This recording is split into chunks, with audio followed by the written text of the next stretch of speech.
Le thème aujourd'hui, c'est sur les pays de la Loire en Europe. Donc, on voulait profiter en fait de cette période où la présidence du Conseil de l'Union européenne est assurée par la France. Donc, on est à la fin de la présidence. Donc, ça veut dire que de janvier, du 1er janvier 2022 jusqu'au 30 juin 2022, c'était la présidence française.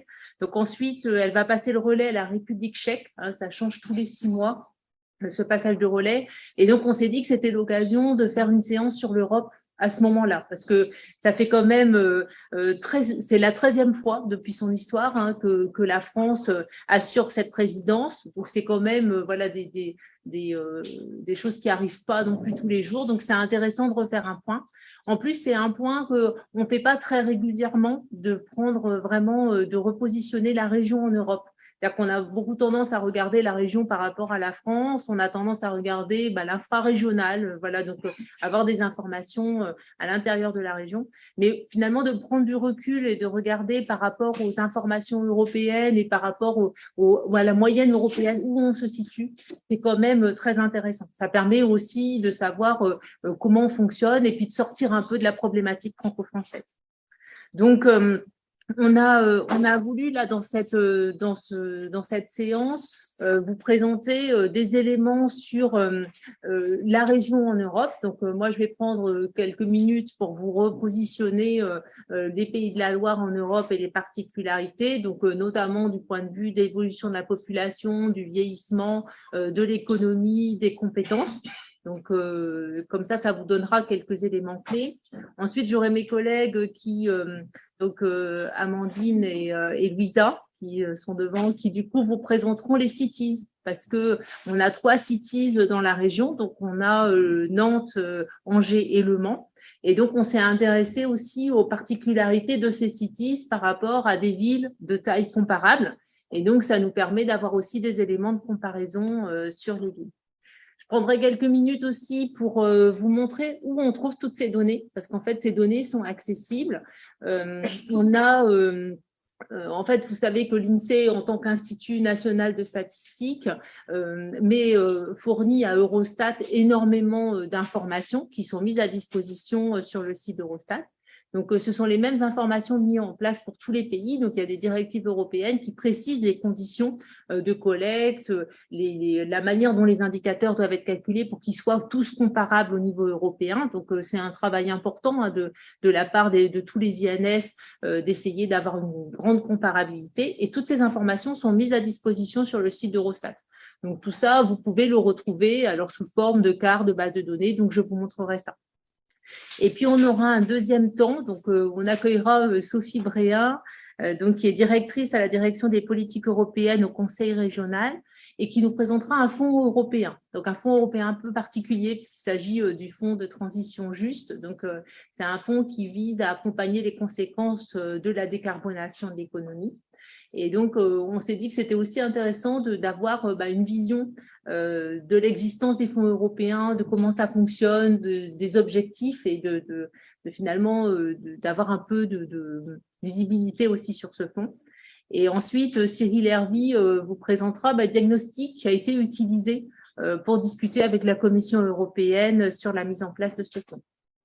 Donc, on aura 2 temps d'échange, un premier temps d'échange après la première partie et un deuxième temps d'échange à la fin. Donc là, voilà, c'est ouvert, c'est le moment de poser toutes les questions qui vous intéressent. Alors, juste pour la partie, donc les gens qui sont à distance, alors moi, je me vois pas, donc du coup, c'est un peu compliqué. Pour les gens qui sont à distance, donc pensez bien à couper votre micro. Du coup, on vous demandera pour la prise de questions de lever la main dans le Zoom pour que ça soit plus interactif, que les gens dans la salle vous entendent. Donc voilà, n'hésitez pas à lever la main, à poser vos questions et on va essayer d'avoir autant d'interactions avec vous qui êtes à distance qu'avec les gens qui sont dans la salle. Donc, on sait que c'est pas toujours évident. Si vous avez des problèmes techniques, on a une collègue qui est à distance qui vous aidera à gérer les problèmes techniques. Là, vous mettez plutôt un message dans le fil de discussion. Et donc, normalement, ça sert à ça, puis elle vous aidera si vous rencontrez des problèmes. Donc, comme c'est moi qui commence. D'habitude, je passe la parole, là, mais là, du coup, non. Donc, quelques éléments Donc sur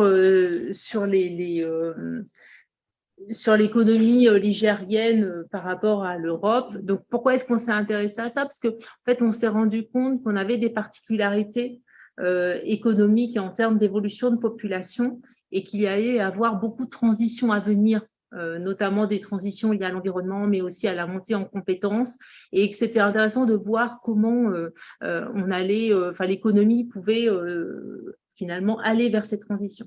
Donc, on va d'ailleurs, ça c'était un des premiers éléments, et on va d'ailleurs développer un fil rouge d'études, donc plusieurs études sur le thème économie nigérienne au pluriel et transition. On va essayer à travers une analyse des filières de regarder comment on peut finalement avoir une certaine résilience dans l'économie nigérienne. Alors, ça marche ou pas, ça marche. Donc, pour voir l'évolution de population, donc au 1er janvier 2022, la population des Pays de la Loire, elle est estimée à 3,9 millions d'habitants. Donc, la région connaît une croissance démographique très importante. Depuis les années 2000, on a une augmentation de plus 0,8%. Donc, c'est une augmentation qui est très forte, qui est une augmentation supérieure à la croissance française, parce qu'on a plus 0,5% en France métropolitaine, et aussi à celle de l'Union européenne, puisqu'au niveau européen, on a plus 0,4% de croissance. Donc, c'est une croissance et une région qui est très, très dynamique. Par contre, ce qu'on voit, c'est qu'on a tendance quand même à connaître un ralentissement démographique. Donc, un ralentissement démographique qui est principalement lié au vieillissement de la population. Parce que du coup, avant, on avait, vous voyez sur le graphique, la partie en jaune, c'est l'évolution de la population qui est liée au solde migratoire, donc aux arrivées sur le territoire supplémentaires par rapport au départ. Et puis, la partie en bleu, c'est le solde naturel. Donc là, c'est les écarts entre les naissances et les décès. Et donc, vous voyez qu'au début des années 2000, on était plutôt sur des moteurs de croissance équilibrés, c'est que finalement, on avait un apport de population qui était aussi bien lié au solde naturel qu'au solde migratoire. Sur la fin de la période, on n'a qu'un dixième seulement de la croissance qui est expliquée par le solde naturel. Donc, on a, lié au vieillissement de la population, une forte baisse des naissances et une augmentation des décès. Et donc, ça va dans le sens d'un ralentissement qui est aussi un ralentissement connu au niveau européen. Donc, si je regarde justement le phénomène qui est très important, qui est le phénomène de vieillissement de la population, donc ça, c'est un phénomène mondial, le vieillissement de la population. Donc, on a dans la région en gros une personne sur 5 qui a 65 ans ou plus. Donc là, c'était en 2018, mais les chiffres sont assez constants. C'est un peu plus dans la région qu'au niveau français, parce qu'on est à 19,8 au niveau français. On a un vieillissement qui va être plus marqué dans la région. Donc, à l'horizon 2050, la population des 65 ans ou plus va atteindre 29%. Donc, c'est une augmentation très forte. Ça veut dire qu'il y aura presque un tiers de la population qui aura 65 ans ou plus. Donc, c'est une hausse importante donc, qui est liée à l'augmentation de l'espérance de vie. Donc, ça, c'est normal. Et puis, à l'arrivée des générations nombreuses du baby-boom à des âges avancés. Et donc, automatiquement, que l'on voit dans le vieillissement. On a aussi des problématiques sur le littoral avec une arrivée de personnes plus âgées, notamment en Vendée, donc qui viennent s'installer sur la côte pour profiter de leur retraite. Si on regarde par rapport au niveau européen, donc là, c'est ce qui est représenté, ce sont les départements. Donc la carte, elle indique la part des 65 ans ou plus sur la part des jeunes de moins de 20 ans. Donc ça indique, c'est un indicateur de vieillissement de la population. Et donc là aussi, on s'aperçoit que, vous voyez, la zone de la région, c'est plutôt orange, ça veut dire qu'on est supérieur à la moyenne européenne. Donc en Europe, on est à 34,8% et c'est supérieur à tous les départements à l'exception de la Loire-Atlantique. Donc dans les Pays de la Loire, on est à 42%. Donc on est à un indicateur de vieillissement qui est pas mal plus important que dans la moyenne européenne. Donc, vous verrez que c'est plutôt dans les pays de l'Est et puis un peu dans l'Est de la France, dans le sud de l'Espagne, que la population est plus jeune, en fait. Donc, si je regarde d'un point de vue économique, cette fois, On a l'avantage dans la région d'avoir une façade littorale qui nous permet d'avoir notamment un grand port économique qui crée un grand développement économique. Donc en termes de PIB, il atteint le PIB des Pays de la Loire 117,6 milliards d'euros en 2018. Ça fait 5% de la richesse nationale. Donc, il est légèrement supérieur si on regarde le PIB par habitant, parce que c'est ça qui est comparable. On a un PIB par habitant de 30 900 euros et dans l'Union européenne, c'est 30 200. Donc, on a quand même un PIB légèrement supérieur au niveau européen. Et c'est un PIB qui a doublé, enfin, le PIB par habitant a doublé en 25 ans. Donc, on a quand même une croissance économique qui est très forte. Et ça place la région au 4e rang des régions françaises, alors qu'en fait, ils étaient au 9e rang en 1990. Donc, on s'aperçoit qu'on a une progression dans le développement économique de la région qui est assez notable. Donc, cette croissance, sur quoi elle repose? Elle repose sur deux moteurs. Donc, on a la tertiarisation de l'économie, comme dans toutes les économies françaises, mais un peu moins qu'ailleurs relativement parce qu'on a un poids du tertiaire marchand. Donc, c'est la partie services et commerce. Avec seulement 17 personnes qui sont salariées dans le tertiaire marchand, soit 2 points de moins qu'au niveau national. Donc, on a une tertiarisation qui est un peu moins importante, mais quand même, l'emploi dans les secteurs tertiaires évolue beaucoup. Et on a vraiment une particularité avec une spécificité industrielle assez forte dans la région. Et même si on a une baisse des emplois industriels dans la région, comme partout, on a un maintien qui est beaucoup plus important qu'ailleurs. Donc, l'emploi industriel représente 13% de l'emploi total, alors que, 17% de l'emploi total, alors que c'est seulement 13% en France. Donc, on a 4 points de plus, donc c'est quand même assez notable. Et ça classe la région au second rang après la Bourgogne-Franche-Comté en termes de part de l'emploi industriel. Donc, c'est vraiment une caractéristique forte de la région. Donc les secteurs qui sont notables, c'est l'agroalimentaire, donc c'est le premier secteur employeur de la région. Après, on a la métallurgie, l'industrie plastique et le matériel de transport, notamment on a Renault ou des classes pour les tracteurs. Enfin, on a des entreprises très structurantes sur le territoire.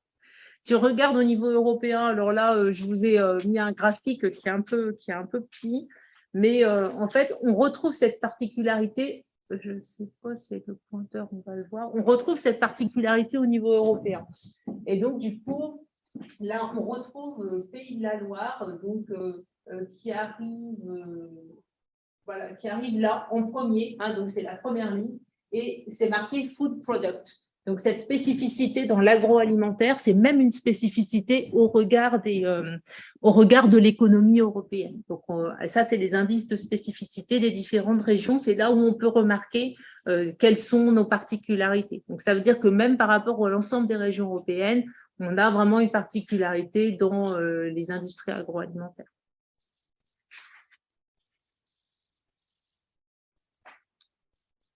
Donc là, si je m'intéresse à la population active, donc en lien aussi avec cette part et ce tissu industriel qui se maintient, on a une population active qui est une part de la population qui est plus souvent active dans les Pays de la Loire qu'ailleurs.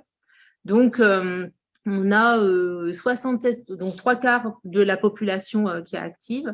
Et c'est plus important qu'en France, donc c'est assez notable par rapport à la France. Par contre, c'est dans la moyenne des régions européennes. Donc, on a l'impression qu'on a une particularité française en ayant un taux d'activité qui est supérieur. Mais par contre, par rapport à l'Europe, on est dans la moyenne normale. On a aussi une population plus souvent en emploi, donc on a un taux de chômage qui est très faible. Donc là, j'avais laissé le taux de chômage parce que c'est lié à une étude qu'on a publiée il y a un an qui était à 6,9, donc c'est un des plus faibles taux français, qui est quand même à relativiser parce que dans les régions européennes, il était à 7,1%. Donc ça veut dire qu'autant on a un des plus faibles taux français, autant au niveau européen, finalement on est aussi là plutôt dans la moyenne.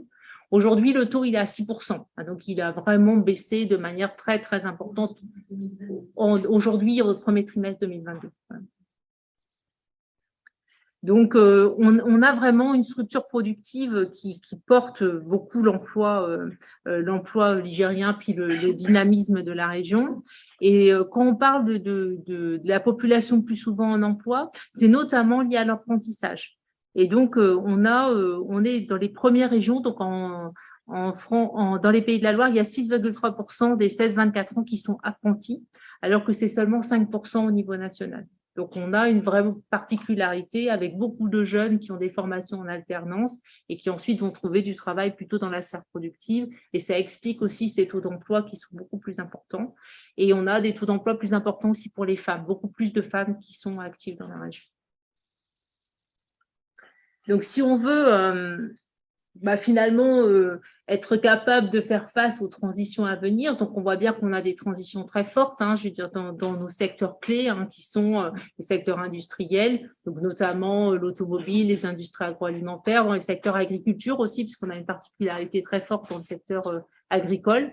Et toutes les questions de changement d'habitude de consommation, de mise en place des circuits courts, finalement de réduction des émissions de gaz à effet de serre, tout ça, ça va obliger en fait nos industries et toute notre économie à se réorganiser. Donc pour ça, on a besoin de pouvoir s'appuyer sur une recherche et développement qui est importante, parce que c'est finalement les produits d'avenir, ils sont analysés par la recherche et développement. Et donc on a 9 pôles de compétitivité dans les Pays de la Loire, donc ils sont regroupés autour de Nantes et Angers, dont 3 sont à vocation mondiale. Donc, et puis on a des très grandes entreprises de niveau mondial, notamment dans la filière robotique, qui est une filière qui va beaucoup se développer, notamment les industries agroalimentaires, c'est des industries avec beaucoup de main-d'œuvre, il y a énormément de choses qui sont faites à la main, et donc il y a vraiment des enjeux à développer la mécanisation dans ces industries. Et on a des entreprises comme Cepro Robotique, ECMA, Axiom, qui sont des entreprises très structurantes dans la robotique et qui sont des entreprises mondialement reconnues. Par contre, en termes de dépenses de recherche et développement, on n'est pas très, très bien positionné, parce que la part de recherche et développement privée dans le PIB, elle est seulement à 0,9% dans les régions, alors que c'est 1,4% en France. Donc, on est une région pas très bien positionnée de ce point de vue. Et l'objectif au niveau européen, c'est 3%. Donc, on en est quand même très éloigné. Alors, c'est notamment lié au fait qu'on a un tissu très important de petites et moyennes entreprises et que souvent, la R&D, elle est faite plutôt dans des grandes entreprises ou des sièges et on en a un peu moins dans la région.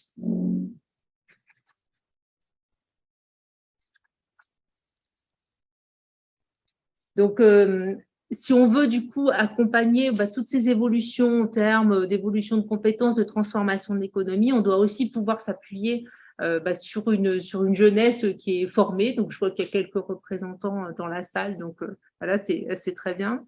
Donc, on s'aperçoit que on a dans les Pays de la Loire 26% des personnes de 15 ans ou plus qui sont sorties du système scolaire avec peu ou pas de diplôme. Donc, cette part, elle est légèrement inférieure au niveau français. Donc, ça, c'est plutôt un point positif. Elle a beaucoup diminué en 10 ans. Par contre, on a une part dans la région qui est liée au tissu industriel de CAP ou BEP qui est très importante, qui est de 29%. C'est 4 points de plus qu'en France. Et une part, au contraire, de diplômés du supérieur qui est de 28%. Donc, 3 points de moins qu'au niveau national. Donc, on a tendance dans la structure finalement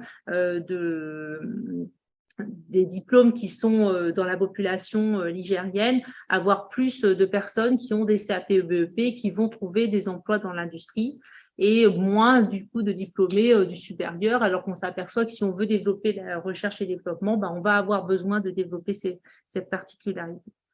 Après, on voit qu'on a des avantages parce qu'on a des très forts taux de réussite au bac, on a assez peu de jeunes qui sont en échec scolaire. Donc, du coup, ça, c'est vraiment une particularité, mais c'est vrai qu'ils ont tendance à privilégier les filières plutôt courtes, même si ça évolue. Et pour ma dernière diapo, donc, si on prend là, du coup, vraiment une maille européenne, dans la stratégie Europe 2020, il y a l'accent sur la part des 30-34 ans diplômés du supérieur. Et là, on a un taux dans les Pays de la Loire de 44% pour un objectif qui est fixé à 40%. Donc, on est quand même à un niveau supérieur aux objectifs fixés au niveau européen. Et donc, on s'aperçoit qu'on a aussi une part des ressources humaines en sciences et technologies qui a beaucoup augmenté dans les Pays de la Loire et donc qui est passé de 37 à 47%. Donc, on a quand même de plus en plus finalement une augmentation des compétences dans l'économie et ça va quand même dans le sens d'un développement assez important. Je laisse la parole à mes collègues sur la parole et la place, je pense.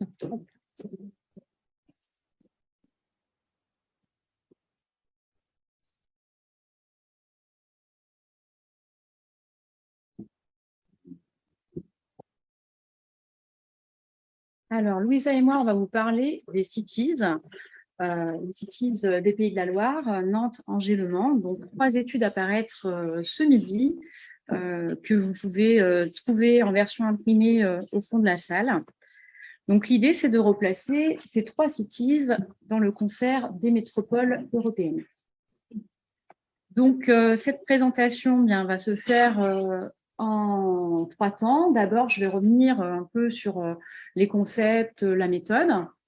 Ensuite, je vous présenterai les résultats de la City de Nantes et Louisa vous présentera les résultats pour les cities d'Angers et du Mans qui font partie de la même catégorie.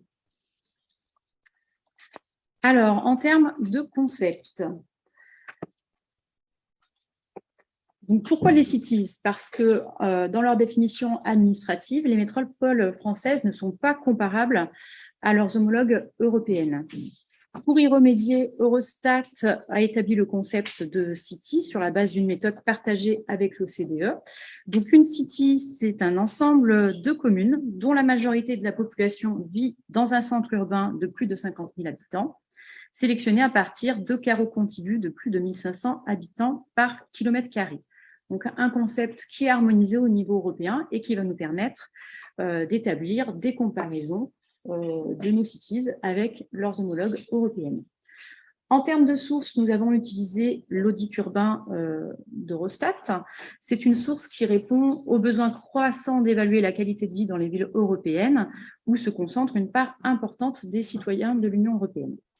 Cet audit urbain, il s'efforce de recueillir donc des données comparables entre les pays sur des thèmes multiples.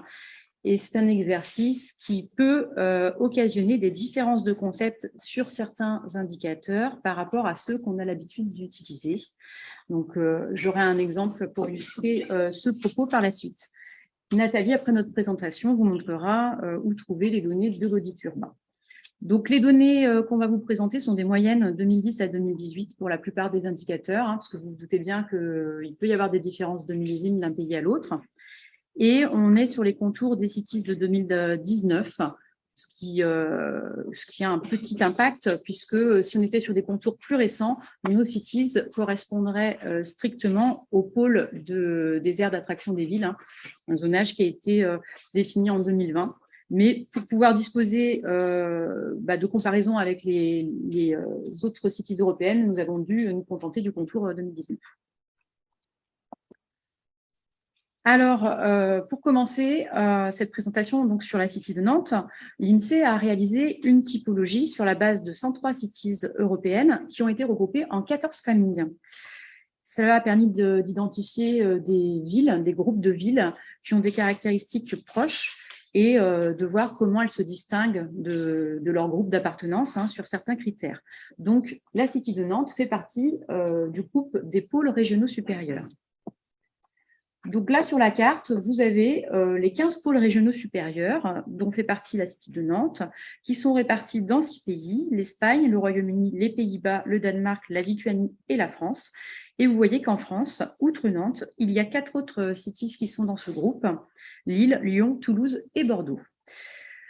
À gauche, vous avez un petit zoom sur la City de Nantes, son contour, et donc vous pouvez voir qu'elle comporte 5 des 24 communes de Nantes Métropole, puisque en pointillé violet, on vous a fait le contour de Nantes Métropole pour vous rendre compte à quel point la City est différente de Nantes Métropole. Donc, elle comprend Nantes, Orvaux, Saint-Herblain, Rezé et Saint-Sébastien-sur-Loire.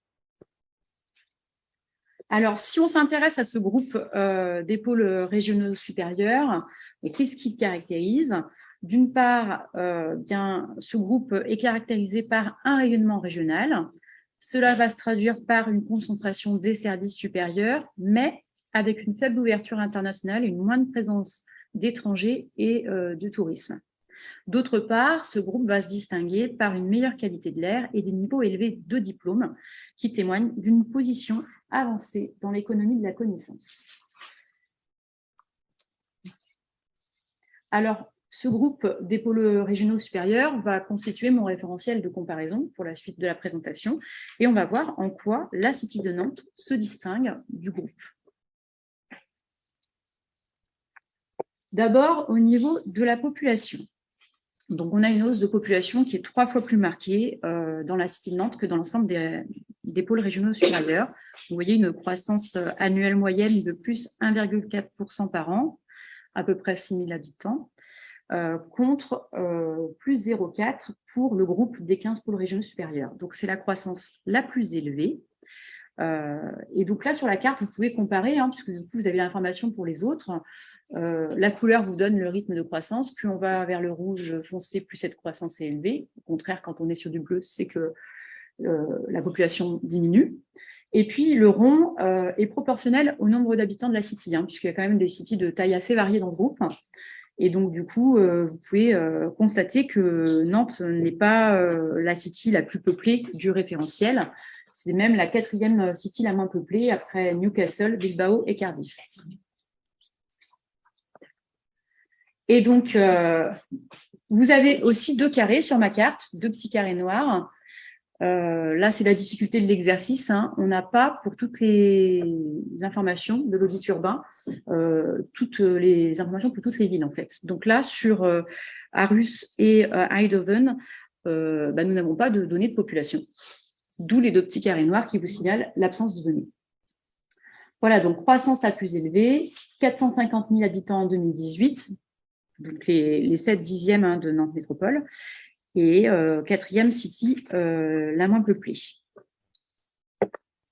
En termes d'emploi, là aussi, on a une progression d'emploi plus soutenue dans la city de Nantes, 2 fois plus soutenue même, mais plus de chômage. Donc, au niveau de l'emploi, vous avez le petit graphique à droite qui vous donne le taux d'évolution annuel moyen de l'emploi de 2011 à 2016 dans les différents pôles régionaux supérieurs. Donc, on a entouré en rouge Nantes. Vous voyez qu'elle est plutôt en haut du classement, avec une croissance annuelle moyenne de plus 1,6% par an contre plus 0,7% dans l'ensemble des pôles régionaux supérieurs. Donc là, 3e plus forte croissance. Et à l'autre bout de mon graphique, vous voyez qu'il y a des cities de ce groupe dans lequel l'emploi diminue. Donc, pour Séville, Bilbao et Eindhoven, on est sur des baisses. Alors, le chômage, avant de rentrer dans le détail, j'aimerais vous dire que le chômage illustre les préoccupations de concept que j'ai énoncées en début de présentation. Dans un certain nombre de pays européens, bien conformément aux recommandations d'Eurostat, les données de chômage des cities proviennent du labor Force Survey, couplé à des méthodes d'estimation petit domaine. En revanche, pour la France, sur les données des cities, ce sont les données du recensement de la population qui ont été utilisées, ce qui est, somme toute, très inhabituel, puisque ce n'est pas du tout ce qui est utilisé couramment pour cet indicateur-là. Donc voilà, ça vous montre toutes les limites aussi de cette source. Pour avoir des données comparables, il faut parfois faire quelques concessions et cela conduit à un niveau de chômage mécaniquement plus élevé que ce qu'on a l'habitude d'observer et une comparabilité plus modeste de fait sur cet indicateur. Alors, maintenant que je vous ai énoncé les réserves, sur l'indicateur, on a 15% de chômage contre 11% dans le référentiel. Et donc là, on est sur le 5e taux le plus élevé, après Séville, qui est à 27% quand même, Lille, Bilbao et Toulouse. Et la part la plus faible, à l'autre bout du spectre, est à Aarhus, avec 4%.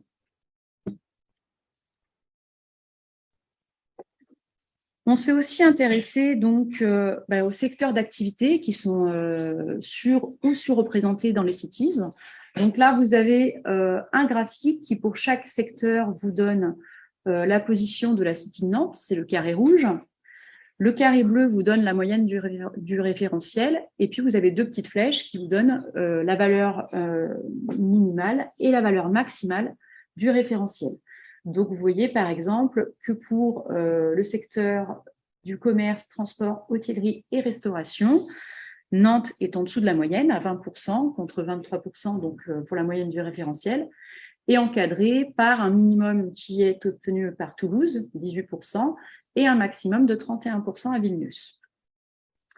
Donc, moins d'emplois dans le commerce, mais aussi dans les activités scientifiques et techniques, la deuxième ligne du graphique, avec 14% pour la City de Nantes contre 18% en moyenne, et donc un minimum de 13% à Bordeaux et de 26% à Eindhoven. A contrario, on a un peu plus d'emplois dans le secteur des finances et assurances et celui de l'information et communication, puisque là, vous voyez que le carré rouge de Nantes est un peu au-dessus de la moyenne du référentiel.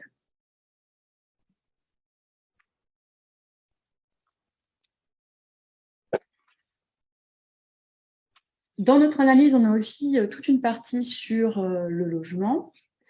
Donc là, vous allez pouvoir voir qu'il y a plus de ménages d'une seule personne, mais moins de propriétaires et de maisons dans la City de Nantes que dans le reste du référentiel. Donc le premier binôme de bâtons vous donne la part des ménages d'une seule personne, 47% à Nantes, 38% dans le référentiel des pôles régionaux supérieurs, donc une part nettement plus élevée. Moins de propriétaires, de ménages propriétaires donc à Nantes, 45% contre 52% dans le référentiel, et moins de maisons, 29% de maisons contre 33% dans le référentiel. Moins de maisons, mais des logements plus grands, puisque 41 mètres carrés par personne sur la City de Nantes contre 36 mètres carrés dans le référentiel de comparaison. Alors, sur ce que je peux vous dire de plus sur cette part de ménage d'une seule personne, c'est donc un écart très, très fort. C'est la deuxième proportion la plus élevée sur cet indicateur après la City de Toulouse. Et c'est à mettre en lien avec la plus forte présence d'étudiants dans la City de Nantes que dans le référentiel.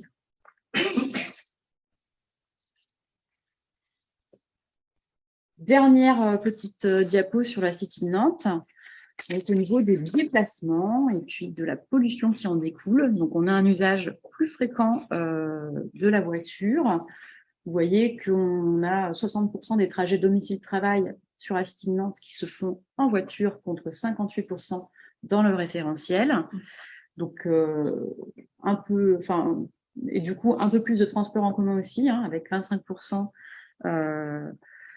de transport en commun dans la City de Nantes contre 24 dans le référentiel. Les Nantais marchent moins, du coup, 8% contre 12%, et ils font autant de vélos, avec une proportion de 4% des déplacements qui sont en vélo. Alors, la forte circulation automobile, elle a un impact sur la qualité de l'air. Vous voyez qu'il y a 2 fois plus de pollution à l'ozone sur la City de Nantes que dans le référentiel. Il y a un seuil maximal recommandé qui est dépassé 18 jours par an dans la City de Nantes, et c'est 9 jours pour la moyenne du référentiel. Je vais un petit peu nuancer le propos, puisque si on regarde la pollution aux particules fines, là, elle est moins prégnante sur la City de Nantes, puisque le taux recommandé pour les particules fines est dépassé 9 jours par an contre 13 dans le référentiel. Voilà pour ce petit portrait de la City de Nantes, et je vais laisser la parole à Louisa en bas, sur Angers et Le Mans. Donc, je vais vous présenter les résultats de nos travaux sur les cities d'Angers et du Mans qui ont été classés selon notre typologie dans la famille des métropoles de réseau. Donc, la city du Mans regroupe les communes du Mans et de Coulennes, et la city d'Angers regroupe les communes d'Angers, de Poncé et Trélazé. Donc, elle appartient à la famille des métropoles de réseau qui regroupe au total 19 cities de la famille des métropoles de réseau en Europe, réparties dans 6 pays, donc en Angleterre, aux Pays-Bas, en Italie et en Grèce, et puis en France. Et en France, outre les cities du Mans et d'Angers, on a aussi les cities de Tours, Orléans, Metz et Strasbourg.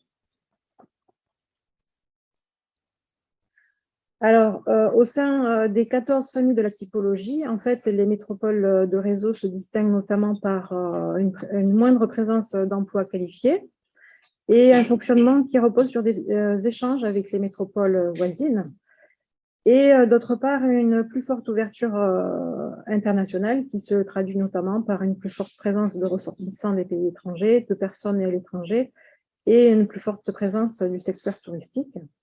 Par ailleurs, on a plus d'emplois dans le commerce dans cette famille des métropoles de réseau et en revanche, moins d'emplois dans la construction et l'information et communication.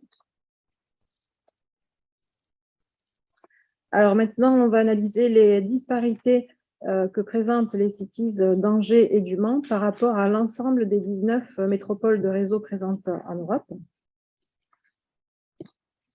Tout d'abord, au niveau de la croissance de la population, eh bien, on constate que de 2013 à 2018, dans la city d'Angers, la population croît au même rythme que dans l'ensemble des métropoles de réseau, donc plus 0,8% habitants par an, donc c'est 1300 habitants supplémentaires chaque année, alors qu'elle baisse dans la city d'Angers, avec une baisse de 0,1% habitants par an, soit 200 habitants en moins chaque année sur cette période. En revanche, la croissance est la plus élevée et elle est représentée sur la carte par la couleur la plus foncée des ronds, en fait, en rouge foncé. Donc, une croissance la plus élevée dans les cities de Nottingham, Stuttgart, Cologne. Et en revanche, on observe une baisse, outre dans la city du Mans, on observe une baisse de la population dans la city de Metz. Donc, en 2018, la city d'Angers regroupe 182 000 habitants. C'est 6 habitants sur 10 de la communauté urbaine. Et la city du Mans regroupe 151 000 habitants. C'est 7 habitants sur 10 de la communauté urbaine du Mans. Et les cities les plus peuplées, donc elles sont représentées par la taille du rond qui est plus élevée au niveau de la carte.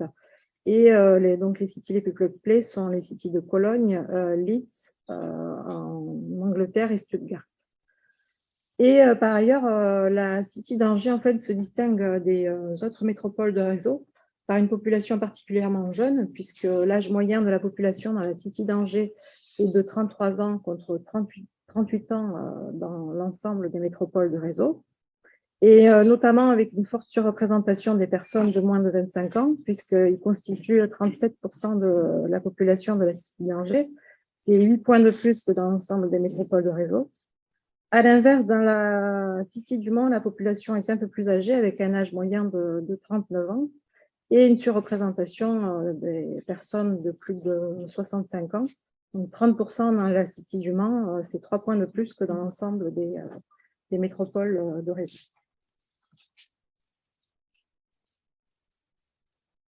Alors, au niveau de l'emploi, on constate que dans la city d'Angers, l'emploi progresse à un rythme deux fois inférieur à celui de l'ensemble des métropoles de réseau. Donc, de 2011 à 2016, dans la city d'Angers, l'emploi progresse de 0,4% par an. Ça fait 400 emplois supplémentaires par an, contre plus 0,9% dans l'ensemble des métropoles de réseau.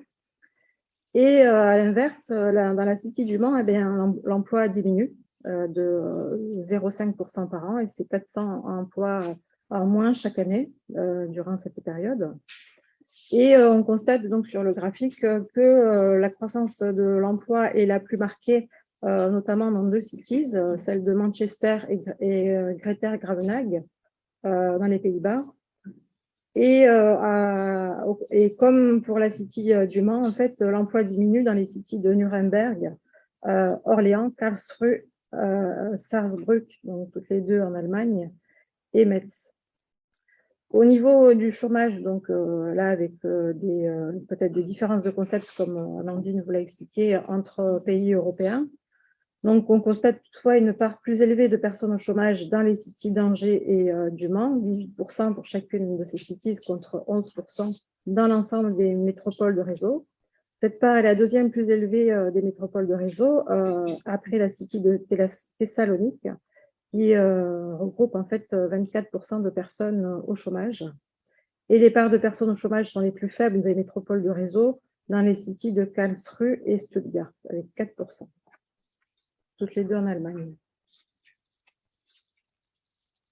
Alors, au niveau des secteurs d'activité, dans la city d'Angers et la city du Mans, on constate que les secteurs du commerce, des activités scientifiques, on constate que les secteurs, au niveau des secteurs d'activité, pardon, je reprends. On constate que dans les cities d'Angers et du Mans, donc ici en rose et rouge, regroupe moins d'emplois dans les secteurs du commerce, des activités scientifiques et de l'information-communication, puisque dans le secteur du commerce, la City du Mans regroupe 21% d'emplois et 18% dans la City d'Angers, contre 23% dans l'ensemble des métropoles de réseau. Au niveau des activités scientifiques, la City du Mans regroupe 12% d'emplois contre 11% dans la City d'Angers et 17% dans l'ensemble des métropoles de réseau. Et pour l'information-communication, eh bien, dans les cités du Mans et d'Angers, on a 2% d'emplois dans ce secteur-là, contre 5% dans l'ensemble des métropoles de réseau. Par ailleurs, on constate qu'il y a moins d'emplois dans le secteur de l'industrie dans la city d'Angers. Dans la city d'Angers, on a 6% d'emplois dans l'industrie, contre 10% dans la city du Mans et dans l'ensemble des métropoles de réseau. Et enfin, dans le secteur des finances assurances, on constate une part un peu plus élevée d'emplois dans la city du Mans, avec 7% d'emplois dans cette city, contre 6% dans la city d'Angers et 5% dans l'ensemble des métropoles de réseau. Alors, au niveau des ménages et des logements, tout d'abord, on constate dans les deux cities du Mans et d'Angers une plus forte part de ménages d'une seule personne, avec 50% des ménages qui sont constitués d'une seule personne dans la city d'Angers et 46% dans la city du Mans, contre 44% dans l'ensemble des métropoles de réseau. Et c'est notamment en lien avec la plus forte présence de personnes retraitées qui vivent seules dans ces deux cities.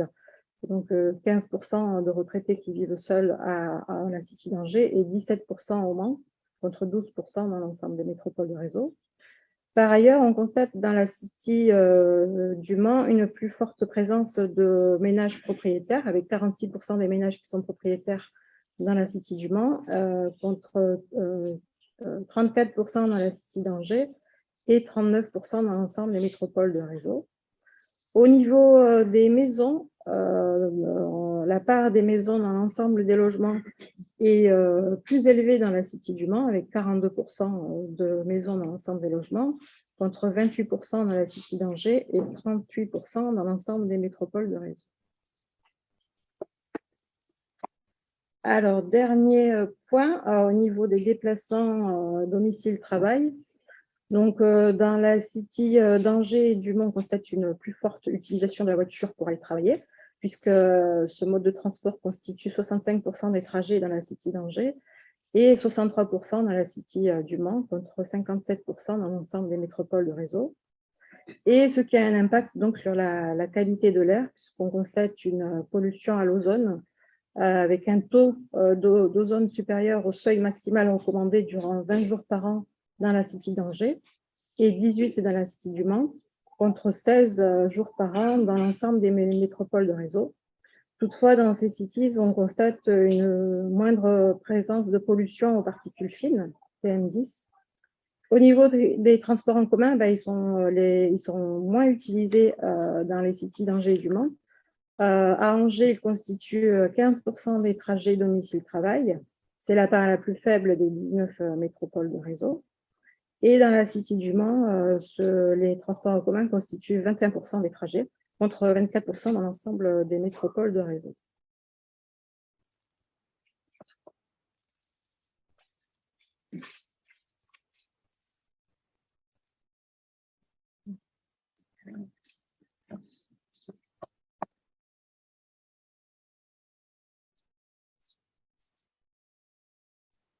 Donc là, hop, je reprends la main, on a un petit bal au passage pour gérer le son à distance.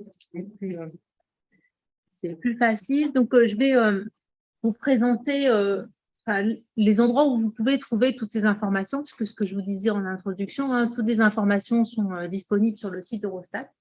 Donc, ça, c'est la page d'accueil du site Eurostat. Donc, quand vous allez, vous avez statistiques générales et régionales à cet endroit, où vous pouvez aller dans statistiques par thème, donc dans les données. Donc, vous avez statistiques de A à Z, là, c'est là où vous pouvez trouver les indicateurs rangés par ordre alphabétique, et là, statistiques par thème. Et donc là, vous avez statistiques générales et régionales. Donc, vous avez région et ville. Donc là, vous avez des statistiques sur l'occupation des sols, donc avec Terruti Luca. Donc, si je clique sur région et ville,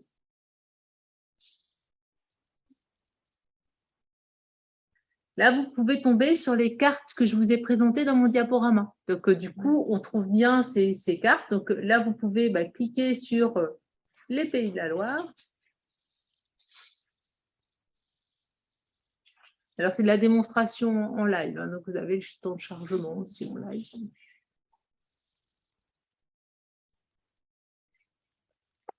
Et là, vous avez la carte avec la région des Pays de la Loire. Vous avez une représentation de l'indicateur dans les Pays de la Loire. Donc là, c'est l'indicateur du produit du produit national brut par habitant. Donc voilà, il faut un petit temps de traduction. Et là, c'est en prix constant, un PPS, donc c'est expliqué dans les démonstrations. Là, vous avez du coup le taux pour les Pays de la Loire. Et puis là, vous avez toutes les régions européennes avec tous les indicateurs européens. Et donc, vous pouvez aussi aller voir sur la carte, zoomer, déplacer la carte pour avoir voilà tous les éléments par rapport au Pays de la Loire. Donc, vous pouvez là choisir votre indicateur, donc avoir la population, par exemple.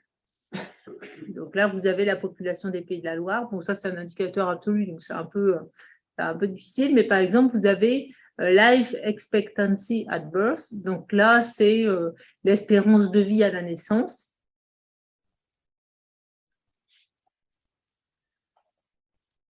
Alors, loading ou pas. Petit temps de chargement. Donc, vous devriez avoir, je le fais au condition, j'essaie de voir si on a accès à d'autres choses. Ça, c'était assez intéressant parce qu'en fait, on a une des plus fortes espérances de vie dans les Pays de la Loire par rapport au niveau européen. Donc, voilà. Je voulais vous montrer sur la carte, mais non. C'est pour montrer que sur le site Eurostat, il y a des bugs, contrairement au site INSEE. Il y a des problèmes de chargement. C'est ça. Donc, en fait, vous avez l'information NUTS 2, ça c'est le niveau régional, et quand vous avez NUTS 3, ça c'est le niveau par département.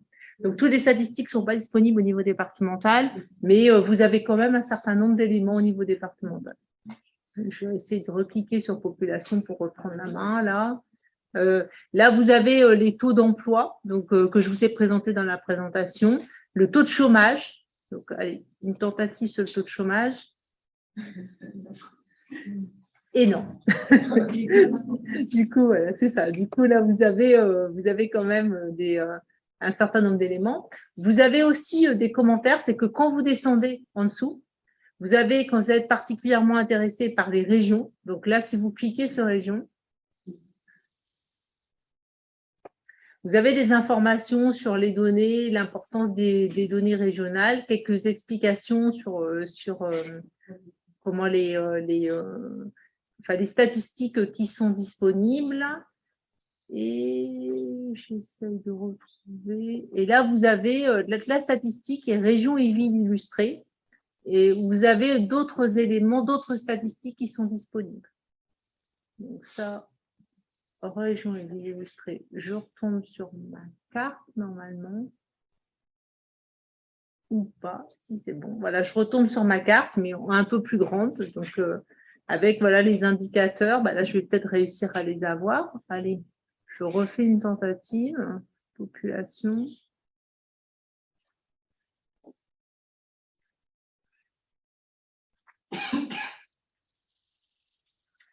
Et là, vous avez, donc quand vous avez du coup beaucoup de thèmes, je veux dire population, santé, éducation, marché du travail, économie. Et là, quand vous allez dans le thème population, vous avez tous ces indicateurs-là avec la part des personnes de moins de 15 ans, la densité de population, les variations de population et l'espérance de vie à la naissance totale. Et yes, ça marche. Et donc, là, vous voyez l'espérance de vie. Donc, alors, normalement, il y a la légende quelque part. Bon, là, j'ai perdu la légende. Donc, l'espérance de vie à la naissance. Donc, là, vous avez l'espérance de vie. Donc, des fois, il y a la moyenne européenne, mais elle n'est pas toujours présente. Et là, vous avez l'ensemble des pays. Et chaque point représente une région. Donc voilà, en allant dessus, vous voyez l'espérance de vie dans les différentes régions. Donc là, Mayotte est dans les plus faibles. Donc plus c'est bleu, plus l'espérance de vie est importante. Donc l'espérance de vie est forte en Corse, Midi-Pyrénées et Pays de la Loire. Voilà, et là, espérance de vie 83,2 ans. Donc, vous voyez que plus c'est bleu, plus c'est important. Et là, dans les pays, c'est plutôt dans les pays de l'Est que l'espérance de vie est plus faible. Donc, si vous allez dans la partie Atlas statistique,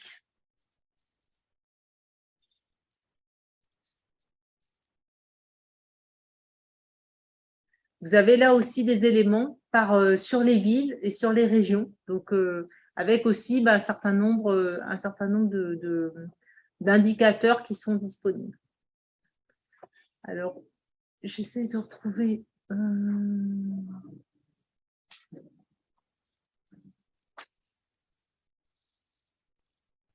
voulais retrouver un autre.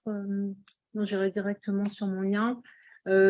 On vous a mis directement le lien aussi sur les données qui sont disponibles. Donc, dans base de données, vous pouvez trouver villes et grandes villes. Et donc, vous avez toutes les informations qui sont disponibles pour les villes et pour les grandes villes. Donc, voilà les informations sur les cities qui ont été présentées par Amandine et Louisa. Elles sont toutes disponibles là. Donc, ça veut dire que c'est téléchargeable et vous pouvez tout à fait les utiliser. Et puis, je vais retourner dans mon diaporama parce que j'avais mis les liens. Mais bon, si besoin, on pourra vous envoyer les liens parce que, hop, il passe un peu. Parce que du coup, j'avais mis directement les liens sur les commentaires. Ah, ouais. Super, merci. C'est de la synchro. Et donc là, vous avez aussi des commentaires généraux sur la population. Donc quand vous descendez, vous avez quelques synthèses avec des infographies.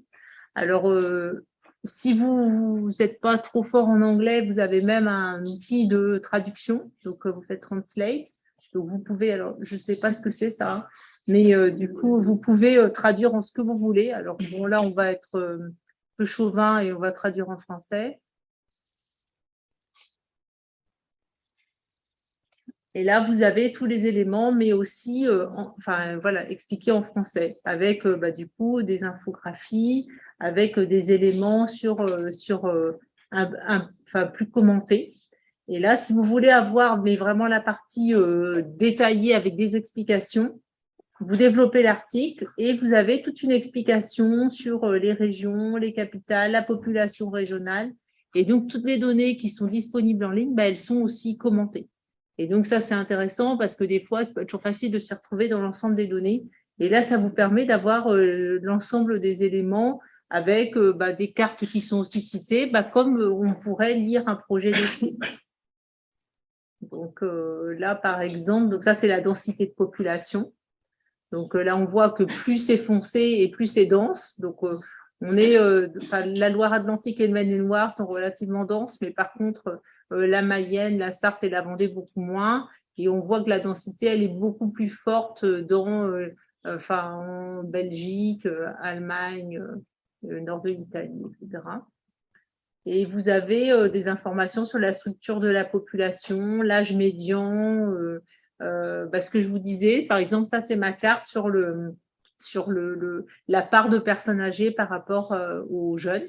Donc, c'est ce que je vous ai donné tout à l'heure comme explication. Et vous avez aussi des choses sur l'emploi, l'économie, etc. Donc, c'est assez intéressant cette partie parce que ça permet assez vite d'avoir une vision des éléments européens juste en lisant finalement le texte, donc assez rapidement. Donc voilà.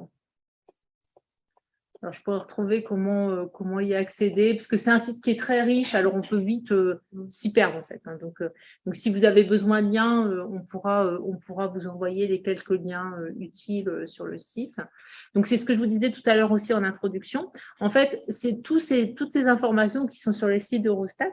En fait, elles sont mises à disposition par les différents instituts nationaux de statistiques. Donc chaque institut national de statistiques doit remplir un indicateur en fonction de critères qui sont très stricts, qui permettent d'assurer la comparabilité. Et c'est grâce à ça qu'il y a une comparabilité possible qui est permise par Eurostat, parce que les définitions sont très précises. Et donc, on a des définitions notamment qui sont faites à partir d'enquêtes. Donc, c'est ce qu'expliquait tout à l'heure Amandine sur le taux de chômage. Ce qui fait référence au niveau européen, c'est l'enquête emploi en continu.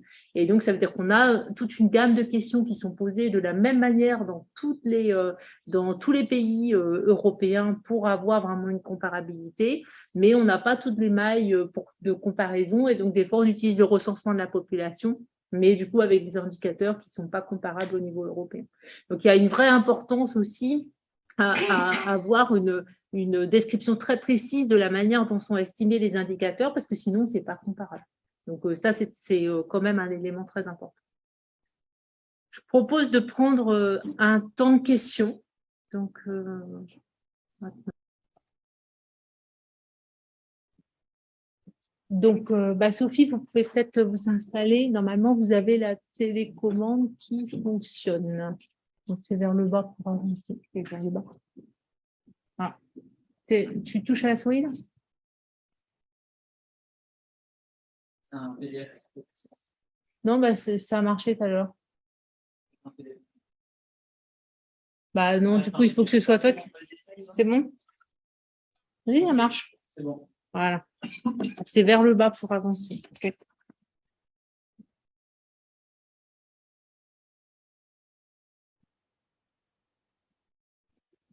Alors, du coup, Alors, Sophie Brien, je suis directrice adjointe. Alors, du coup, on n'est pas passé à Donc, on propose qu'on entame la deuxième partie. Du coup, là, on va vraiment spécifiquement parler des fonds européens. Donc, je remercie Sophie Brien, qui est directrice adjointe à la direction des politiques européennes au Conseil régional, qui va nous présenter le fonds de transition juste et donc les objectifs du fonds de transition juste. Et puis après, Cyril Hardy présentera toute la partie diagnostic qu'on a réalisée pour justement aider la région à discuter avec la Commission européenne, parce qu'aujourd'hui, la Commission européenne demande d'avoir des éléments de diagnostic statistiques pour pouvoir ensuite expliquer et justifier l'allocation des fonds. Et donc, du coup, je remercie Sophie et je vous passe la parole. Merci. Du coup, voilà. Donc, en fait, le nom, c'est le Fonds pour une transition juste. Donc, en fait, c'est un nouveau fonds en fait qui est apparu sur la nouvelle programmation des fonds européens. Puis, on verra, je vais l'expliquer un petit peu en termes de présentation du contexte. C'est un fonds qui est quand même assez atypique par rapport aux autres fonds européens que l'on peut connaître habituellement dans ce qu'on appelle la politique de cohésion de l'Europe. Et donc, du coup, je vais essayer un petit peu de présenter le contexte de ce fonds-là, et puis Cyril présentera du coup le travail qui a été réalisé par l'INSEE, que nous, on a utilisé et que l'on utilise encore, parce qu'en fait, aujourd'hui, on est toujours en cours de négociation avec la Commission européenne pour faire accepter, en fait, les modalités d'intervention de ce fonds-là en Pays de la Loire et plus spécifiquement en fait en Loire-Atlantique et même sur un territoire infra-Loire-Atlantique. Voilà. Donc le fonds de transition juste, en fait, c'était un fonds qui avait été proposé par la Commission européenne dans le cadre de ce qu'on appelle le Pacte vert européen ou le Green Deal, donc en janvier 2020 et qui a été donc accepté par le Parlement et le Conseil européen en juin 2021. Donc c'est un fonds qui doit en fait accompagner la transition vers la neutralité carbone de l'Europe pour atteindre les objectifs de 2030 de l'Union européenne et puis la neutralité carbone des accords de Paris prévus pour 2050 avec des objectifs 2030 qui sont d'ailleurs encore en train d'évoluer parce qu'aujourd'hui on est sur les 55% de diminution de gaz à effet de serre. C'était pas ça au départ et ça c'est quelque chose qui est encore en cours de discussion, ce qu'on appelle le Fit to 55. Vraiment, il y a un objectif de diminution des gaz à effet de serre. Donc, le fonds de transition juste, en fait, du coup, et le pacte vert européen se traduit par un plan d'investissement pour une Europe durable. Et donc, en fait, il y a parmi ces dispositifs ce qu'on appelle le mécanisme de transition juste. Donc, il y a 3 piliers. Donc, un premier pilier qui concerne ce qu'on appelle InvestEU. Donc, en fait, ce sont des prêts qui sont apportés auprès des entreprises et notamment des PME au niveau européen. Ça, c'est géré au niveau européen. Il y a un deuxième pilier qu'on appelle la facilité de prêt au secteur public. Donc là, c'est plutôt envers les collectivités. Et puis, du coup, le troisième pilier, donc un fonds, le fonds pour une transition juste. Et donc, c'est de ça dont je vais vous parler, en fait, ce matin, dans ce mécanisme de transition juste. Donc, le FTJ, comme on l'appelle, a vraiment, en fait, une approche très particulière en termes d'intervention. Donc, pour lui, il faut vraiment pouvoir identifier, en fait, un territoire qui est très dépendant, en fait, aux énergies carbone. Sur ce territoire, il faut pouvoir identifier une trajectoire vers la neutralité carbone pour atteindre les objectifs. En déduire quels sont les impacts économiques et sociaux sur ce territoire de cette transition en fait vers la neutralité carbone. Et du coup, le FTJ a vocation en fait à intervenir juste pour compenser en fait ces impacts économiques et sociaux. Ce n'est pas un fonds de décarbonation. C'est pas lui qui va permettre de décarboner. Il est vraiment là comme étant une compensation en fait des impacts économiques et sociaux. Et donc, du coup, en termes d'intervention, on est un peu sur 2 grandes thématiques et 2 grandes catégories. C'est diversifier les économies locales, en fait, pour pouvoir faire du développement économique ou faire plutôt de l'accompagnement, en fait, de reconversion des travailleurs et des demandeurs d'emploi face à ces impacts vers la neutralité carbone. Alors après, sa mise en œuvre un petit peu opérationnelle, donc bon, c'est des fonds européens, donc c'est jamais très simple. Et puis c'est vrai que comme on les met en œuvre en France, c'est encore moins simple. Voilà. Alors, je vais quand même essayer de vous expliquer. Donc du coup, au niveau des territoires, initialement, la Commission, elle avait identifié 2 territoires qui pouvaient être éligibles au fonds de transition juste. Elle fait ce qu'on appelle un rapport pays, et donc du coup, en 2020, elle avait identifié surtout Hauts-de-France, donc le Nord, et les Bouches-du-Rhône, où c'était vraiment les territoires qui étaient les plus émetteurs de CO2. Et la France a expliqué qu'en fait, elle voulait avoir un petit peu plus de territoires éligibles. Donc aujourd'hui, on est arrivé en fait, où on a 6 régions qui en France ont été identifiées comme étant proposées pour être éligibles au fonds de transition juste. Donc Hauts-de-France, Provence-Côte d'Azur, mais aussi Grand Est, Normandie, Auvergne-Rhône-Alpes et Pays de la Loire. Donc ça, ce sont les 6 régions. Et en fait, à travers ces 6 régions, en fait, vous avez 10 départements qui sont identifiés parce que au niveau européen, c'est sur le niveau NUTS 3. Tout à l'heure, Nathalie l'évoquait. Donc, en fait, on est vraiment sur ce niveau d'intervention. Donc, c'était la Loire-Atlantique qui a été identifiée pour Pays de la Loire comme étant le territoire possiblement éligible au FTJ. Il y a eu un travail, en fait, un petit peu de concentration qui a été fait au niveau des Pays de la Loire, et le souhait a été d'aller plutôt sur le territoire du pacte de Cordemais, donc autour de la centrale, parce que c'est un petit peu, en fait, la fermeture de la centrale qui permet de légitimer, en fait, l'intervention du fonds de transition juste en Pays de la Loire. Donc, voilà un petit peu au niveau du territoire proposé.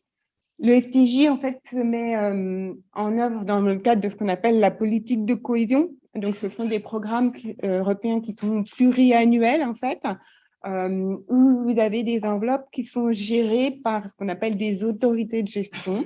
Donc, en France, vous avez forcément une architecture un petit peu complexe. En fait, vous avez les régions qui sont autorités de gestion et puis vous avez l'État aussi sur certains fonds et sur certains dispositifs. Et donc, ce qui a été fait pour la France, c'est que le fonds de transition juste est en fait réparti entre deux autorités de gestion différentes. Les régions, donc pour tout ce qui est de la partie diversification économique que j'évoquais tout à l'heure, et donc qui va être mis en œuvre dans le cadre des programmes régionaux FEDER, donc Fonds européen de développement régional, FSE pour le Fonds social européen, et FTJ, donc au Pays de la Loire, en fait, il y a 3 fonds dans ce programme-là. Et pour tout l'aspect plutôt compétences, donc reconversion des travailleurs demandeurs d'emploi, ça va être l'État en fait qui va mettre en œuvre de manière opérationnelle ce fonds-là dans le cadre d'un programme national.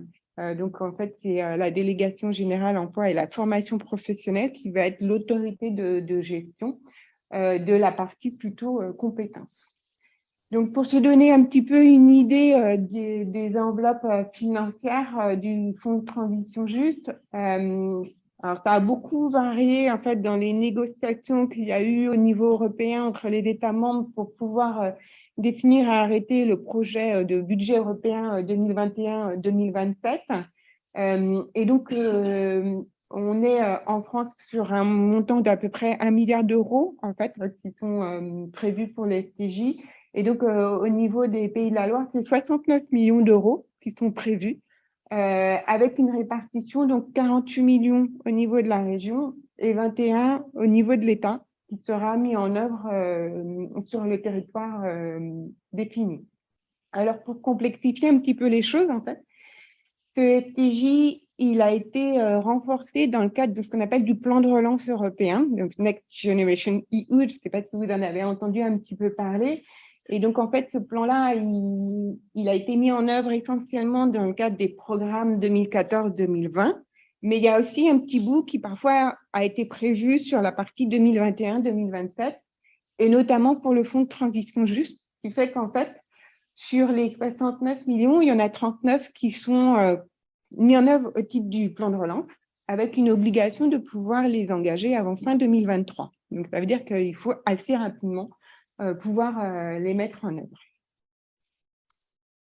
Donc après le fonds de transition juste, un petit peu sa spécificité, comme je vous disais, c'est vraiment sa méthodologie. Alors quand il a été proposé en fait en janvier 2020 que la commission elle voulait pouvoir mettre en place ce fonds-là, en fait l'origine, il était vraiment prévu pour des pays comme la Pologne, et qui était pour inciter ce pays à fermer en fait ses centrales à charbon et de dire ok, je sais que ça peut avoir des impacts économiques et sociaux très forts pour votre pays, mais l'Europe vous accompagne et on met en place ce fonds de transition juste. Donc c'est un petit peu la philosophie en fait de ce fonds-là.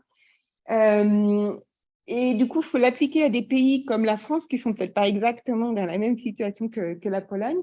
Mais il faut quand même suivre en fait la méthodologie qui nous est demandée. Et du coup, la spécificité, c'est qu'on est vraiment sur un fonds qui est très territorialisé. Donc, il y a vraiment une concentration territoriale très forte. Et donc, il faut vraiment pouvoir identifier le territoire qui est très dépendant en fait au carbone et voir sur ce territoire-là quelle est sa trajectoire pour aller vers les objectifs donc, que l'on a vu tout à l'heure à 2030 ou 2050 en termes de neutralité carbone. Donc ça, c'est vraiment la première étape. Et donc, c'est un petit peu ce que l'on a commencé à faire donc en début 2021 pour identifier ce territoire-là. Et sur ce territoire, il a fallu donc pouvoir élaborer un diagnostic vraiment très approfondi sur quels sont les impacts qu'il va y avoir sur le plan économique et social de cette transition, et pour pouvoir identifier du coup les défis et les actions à mettre en place, et donc une stratégie d'intervention et vraiment une logique d'intervention que l'on doit avoir, et le FTJ viendra compenser en fait ces impacts économiques et sociaux. Et donc, c'est ce travail-là de diagnostic qu'on avait sollicité l'INSEE pour pouvoir nous accompagner parce que ça nécessite forcément de travailler sur des données que nous, on n'avait pas à notre disposition et cette capacité d'analyse. Et donc, du coup, tout au cours de l'année 2021, l'INSEE donc, nous a accompagnés. On a fait des travaux que l'on a partagés dans le cadre de comités plutôt restreints avec les services de l'État ou plus élargis avec le partenariat pour la mise en œuvre des fonds. Et tout ce travail-là nous a permis d'élaborer ce qu'on appelle le plan territorial de transition juste, qui est un document en fait que la commission nous demande de rédiger et qui doit vraiment présenter toute cette logique d'intervention entre donc l'identification du territoire, la trajectoire de neutralité carbone, les impacts économiques et sociaux et les modalités, enfin les types d'actions qu'on met pour compenser ces impacts. Donc, en fait, cette méthodologie, donc, je l'ai remis un petit peu dans cette présentation, c'est vraiment l'importance du diagnostic pour pouvoir amener toute cette logique d'intervention du processus de transition jusqu'au type d'actions qui pourront être financées par le Fonds de transition juste. Donc, aujourd'hui, on en est un petit peu à cette dernière partie, c'est-à-dire que le diagnostic a été réalisé et on a commencé à tirer un petit peu cette logique d'intervention et les types d'actions qu'on voudrait mettre en place.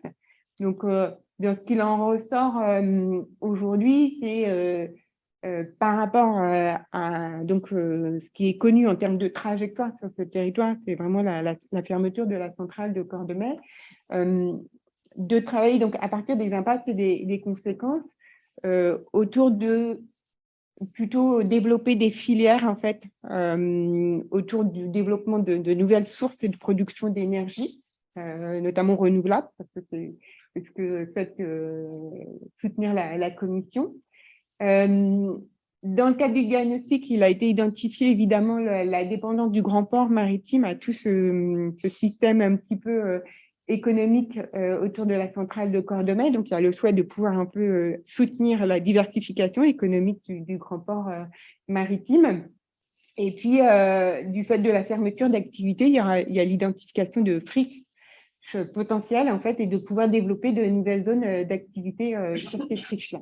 Donc, c'est aujourd'hui qui est encore mis en projet parce qu'on est vraiment encore en cours de négociation avec la commission. Donc, il n'est pas forcément sûr que ces types d'actions soient vraiment ceux qui soient choisis au final. Donc ça, c'est plutôt sur la partie diversification économique.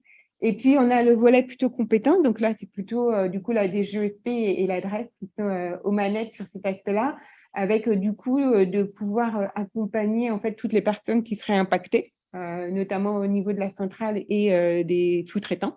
Et tout ce qui est autour de l'accompagnement socio-professionnel des travailleurs, des demandeurs d'emploi sur ce territoire-là. Voilà. Donc, un petit peu en termes de présentation, alors c'est pas toujours forcément évident de présenter assez simplement toute cette logique-là et cette méthodologie. Mais voilà un petit peu le cadre posé au niveau du fonds de transition juste pour les pays de la Loire. Puis je vous laisse du coup Cyril présenter la partie plus diagnostique. Je sais pas si... Merci.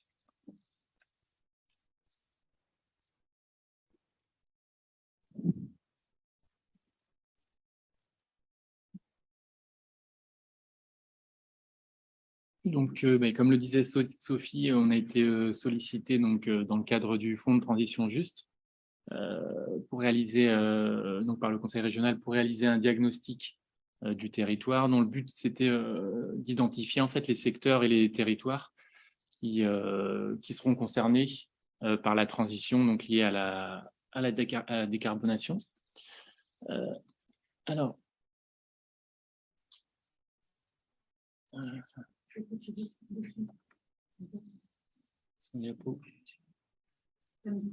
voilà.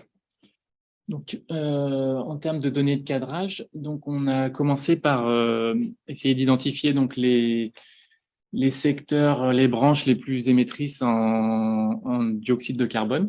Donc là, on voit qu'on a une spécificité très forte dans le département avec une part très importante de la branche énergie dans les émissions de CO2. Donc on voit que pour le département de Loire-Atlantique, on a 43% des émissions de CO2 qui relèvent de la branche énergie. Donc assez loin devant les autres branches, donc comme le transport routier à 29%, le résidentiel et l'industrie qui représentent 10%. Donc la branche énergie, en fait, ça comprend 3 secteurs. Donc la cokéfaction et le raffinage, la production et distribution d'électricité, de gaz, de vapeur et d'air conditionné, et les transports par conduite. Donc on voit la spécificité, elle se voit en comparant par rapport à la France métropolitaine. Et au niveau France métropolitaine, on a 13% en fait seulement de la branche énergie qui contribue. La part de la branche énergie au niveau France représente 13% des émissions de CO2. Donc on voit qu'on a un impact, une différence très forte dans le département. Au niveau France, en fait, la part la plus importante relève du secteur des transports routiers avec 34%. Ensuite, on a l'industrie qui représente 22% des émissions de CO2 et le résidentiel à 18%. En fait, la branche énergie n'arrive qu'en 4e position.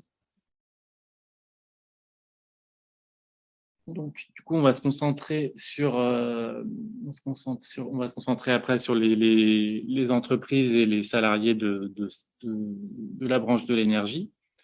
Donc, au niveau du territoire, alors le département de Loire-Atlantique, en fait, contribue à 2,8%, en fait, donc quasiment 3% des émissions de CO2 au niveau France entière. Donc, c'est le 4e département le plus émetteur en termes de CO2. Donc on voit au niveau local qu'on a des communes en fait qui concentrent une grande partie des émissions de CO2. Donc on peut citer notamment Donge avec 1,3 million de tonnes équivalent CO2, Nantes avec 0,8 million de tonnes, également Montoire de Bretagne et Saint-Nazaire. Donc, c'est lié forcément à l'implantation de certaines entreprises qui sont fortement émettrices en CO2. Et c'est des entreprises qui relèvent également de la branche énergie. Donc, on peut citer la plateforme, donc la raffinerie de Donge, la centrale électrique SPEM de Montoire de Bretagne, la centrale électrique de Cordemais et également donc le terminal méthanier de Montoire de Bretagne. Donc sur la carte, on a représenté au niveau des intercommunalités, donc les émissions de CO2 par intercommunalité. Donc on voit là donc Nantes Métropole et puis la Carène, donc la communauté d'agglomération de la région nazérienne et de l'Estuaire, qui ressortent fortement.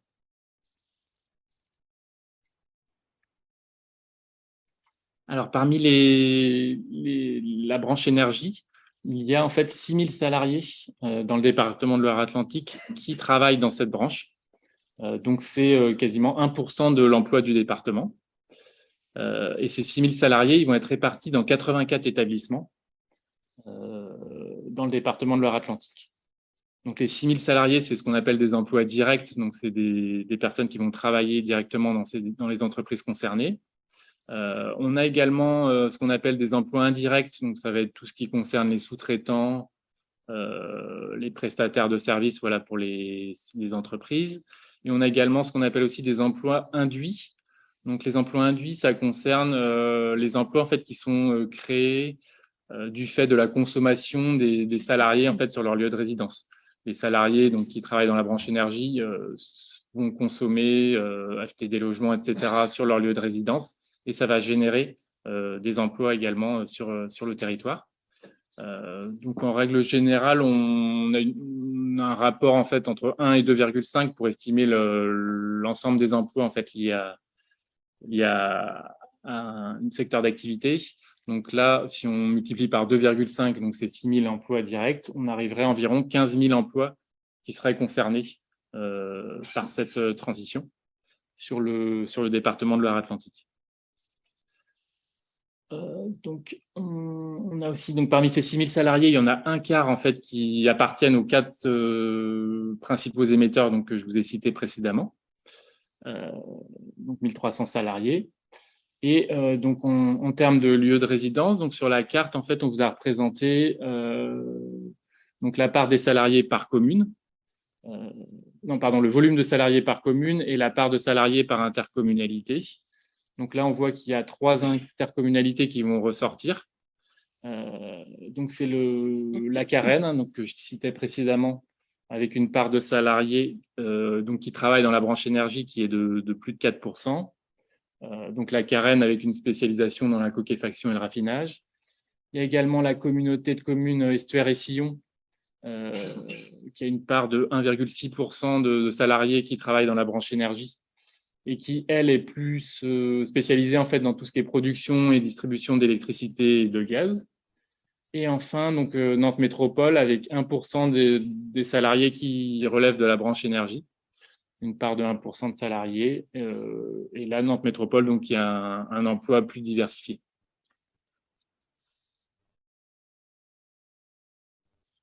Alors, donc, Sophie en parlait tout à l'heure. On a aussi des entités, en fait. Donc là, on peut citer le complexe industriel au portuaire hein, de Nantes-Saint-Nazaire. Donc, il y a un équipement structurant pour la région qui va être impacté par cette transition liée à la décarbonation. Donc là, on a réalisé une étude en début d'année où on estimait environ 28 500 emplois qui sont liés au grand port maritime de Nantes-Saint-Nazaire. Donc parmi ces 28 500 emplois, en fait, on va distinguer 9 000 emplois qui relèvent des activités, ce qu'on appelle des activités maritimes, donc cœur de métier. Donc ça va être tout ce qui est gestion du port, organisation des transports, construction maritime, etc. Et puis par ailleurs, on a 19 500 emplois qui sont liés à des activités non maritimes. Là, ça va être toutes les entreprises qui vont tirer parti des infrastructures portuaires, donc tout ce qui est industrie, services aux industries, avec notamment donc la construction aéronautique. On voit que les 2 premiers trafics pour le port de Nantes-Saint-Nazaire, c'est le gaz naturel et le pétrole brut, donc qui vont naturellement être des ressources qui vont être fortement impactées par la transition. Donc en termes d'emploi, donc l'impact de la transition sur les activités maritimes est plus difficile à estimer. En revanche, on voit bien que sur les activités non maritimes, donc on en parlait également tout à l'heure, la fermeture de la centrale de Cordemais va avoir un impact direct sur les activités du port.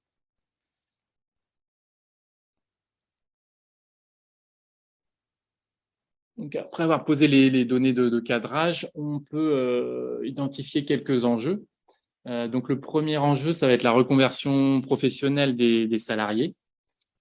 Donc sur les 6000 salariés en fait de la branche énergie, on voit qu'ils sont plus âgés en moyenne que dans le département. Hein, donc on a 15% de salariés âgés de 55 ans ou plus, dans la branche énergie, alors que cette part de salariés de 55 ans ou plus, elle est de 11% sur l'ensemble du département de Loire-Atlantique. Hein, donc des salariés plus âgés en moyenne. On a également une part plus élevée d'hommes dans la branche énergie, donc avec 72% d'hommes contre 57% sur l'ensemble du département. Une part d'hommes qui est encore plus marquée dans le secteur de la coquéfaction et raffinage. Et puis en termes de structure de catégories socio-professionnelles, on a également une part importante, une structure différente que celle du département, avec une part importante de cadres. On a 29% de cadres dans les secteurs de la branche énergie, contre seulement 17% sur l'ensemble du département. Et en termes d'emploi dans les professions intermédiaires, on a également une part très élevée avec 54% d'emplois de professions intermédiaires, contre seulement 21% en Loire-Atlantique. Donc, à l'inverse, on a forcément moins d'employés et moins d'ouvriers dans les secteurs de la branche énergie, même si c'est relativisé pour les ouvriers qui sont quand même assez présents dans le secteur toujours de la coquéfaction et du raffinage. Donc les lieux de résidence des salariés, donc on les a représentés sur la carte. Donc c'est la part des salariés qui relèvent de la branche énergie parmi les actifs qui habitent dans la commune. Donc là, on a des parts importantes de salariés de la branche énergie qui vont résider dans les communes de Donge, Cordemais, La Chapelle-Launay, Saint-Étienne-de-Montluc, Sautron, Sucé-sur-Erdre. Donc on identifie des communes qui hébergent vraiment une part importante de salariés dans la branche énergie.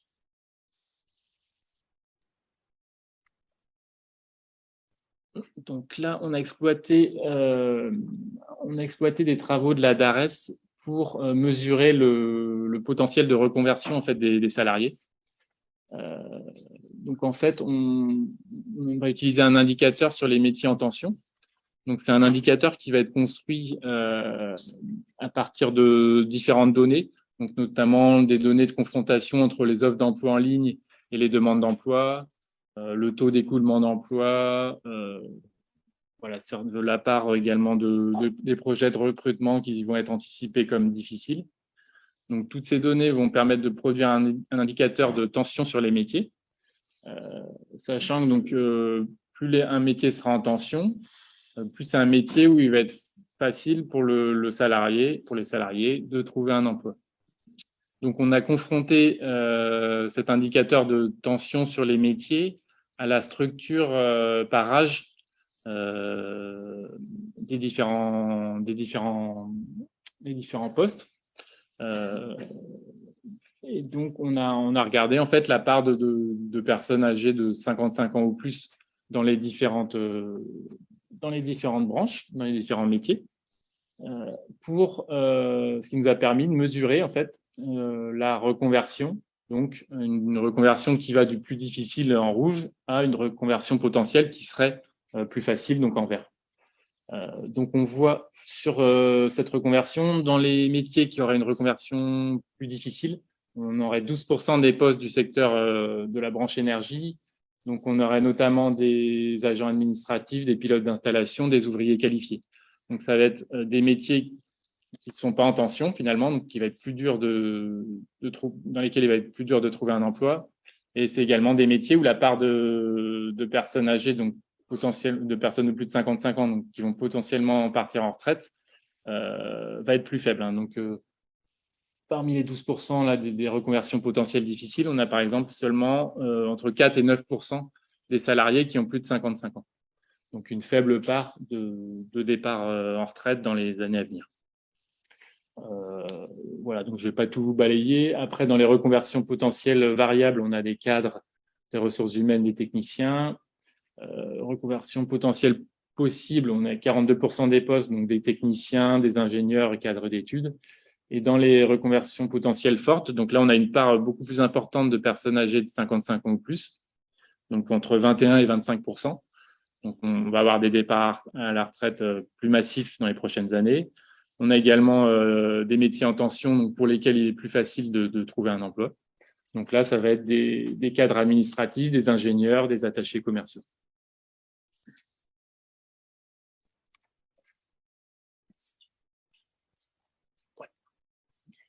Je vais terminer avec l'enjeu numéro 2, donc qui va être la reconversion économique du territoire. Donc là, on s'est appuyé sur des travaux de l'ADEME, donc qui à partir d'un outil en fait méthodologique, va estimer, quantifier en fait les besoins en emploi qui seront liés à la production en fait de biens et services qui vont être liés à la transition énergétique. Donc là, on voit qu'on a donc sur les 3 premiers axes, c'est les emplois en fait locaux, donc sur le territoire. Donc les 2 premiers axes, c'est les emplois qui vont être liés au PCAET, donc au plan climat, air, énergie territorial, et aux autres projets du pacte de Cordemais. Donc cette étude, elle a été faite sur le territoire du pacte de Cordemais, donc les 3 intercommunalités qu'on a citées précédemment. Donc on voit que sur les 3 premiers axes, les emplois locaux, on avait 15 000 ETP en 2018. Et donc, on passerait à un besoin de 28 000 ETP en 2050. Donc, c'est un outil prospectif, donc c'est basé sur des scénarios, des hypothèses, donc ça reste des estimations. Mais voilà, c'est pour permettre de cadrer, d'avoir des estimations à un horizon 2030 et 2050.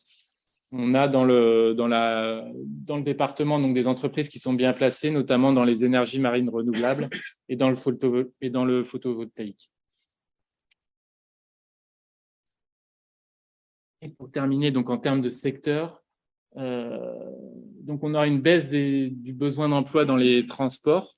Donc malgré en fait un besoin d'emploi plus élevé dans tout ce qui est transport en commun, en fait on aura une baisse dans tout ce qui est transport routier, également dans tout ce qui est réparation de véhicules automobiles, donc qui contrebalancerait le besoin dans les transports en commun. Donc une baisse au niveau des transports. À l'inverse, on aurait une augmentation de la demande d'emploi dans la production d'énergie renouvelable, avec 800 emplois locaux à l'horizon 2030 et 1200 à l'horizon 2050. Donc notamment dans le photovoltaïque en violet, sur le graphique de gauche, et également dans une augmentation, un besoin dans tout ce qui est l'installation et la réparation d'appareils de chauffage au bois. Donc c'est en bleu sur le graphique. Et la plus forte hausse donc serait dans le bâtiment, avec tout ce qui concerne la rénovation énergétique, où là, on passerait de 2500 ETP en 2018 à 5300 ETP en 2030. On arrivera à 6000 ETP environ en 2040 et une stabilisation jusqu'à l'horizon 2050.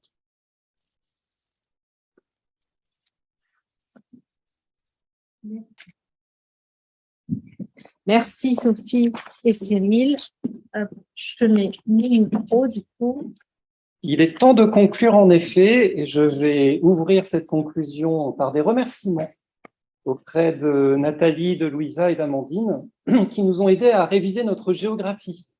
Et en quittant ce rendez-vous, eh bien, vous serez désormais infaillibles sur le fait de positionner sur une carte européenne Vilnius, Aarhus, Eindhoven, Glasgow, Bilbao, Thessalonique, Bologne. Donc, merci quand même pour cette révision géographique. Pour les idées de voyage tout de même, puisque la période estivale s'ouvre et ça peut vous donner envie de redécouvrir ces différentes nations. Et nous avons même vu que nous pouvions devenir polyglottes et pratiquer les différentes langues européennes avec le site d'Eurostat et son traducteur automatique. Puis sérieusement, vous nous avez aidés à dépasser cette vieille querelle de l'Europe des nations versus l'Europe des régions. Et vous nous invitez, à travers la statistique, à explorer une Europe des territoires qui, selon les thématiques que l'on va examiner, va certes reconnaître que les différences sont avant tout nationales. On l'a vu dans l'exposé de Nathalie, sur par exemple la santé et l'espérance de vie. Les écarts, c'est avant tout entre pays européens. Dans certaines problématiques, on va avoir au contraire des écarts qui vont être avant tout régionaux. On l'a vu sur les dynamiques démographiques. On peut avoir et des contrastes entre nations et infra-nationaux du fait des migrations résidentielles. Et puis, il y a certains sujets où il faut prendre un examen territorial à l'échelle, par exemple, des agglomérations, des métropoles, des zones d'emploi, pour appréhender ce qu'il en est du tissu productif, de la recherche et développement, des pôles de compétitivité. Et donc, il nous faut jongler entre ces différents espaces qui sont désormais des espaces d'action pour les entités européennes. Donc, la statistique nous invite effectivement à ne plus avoir à choisir entre nations, régions et territoires, mais plutôt coupler tous ces espaces. Alors, l'enjeu pour les statisticiens, vous l'avez vu, c'est de définir de façon homogène ce que l'on va appeler un territoire.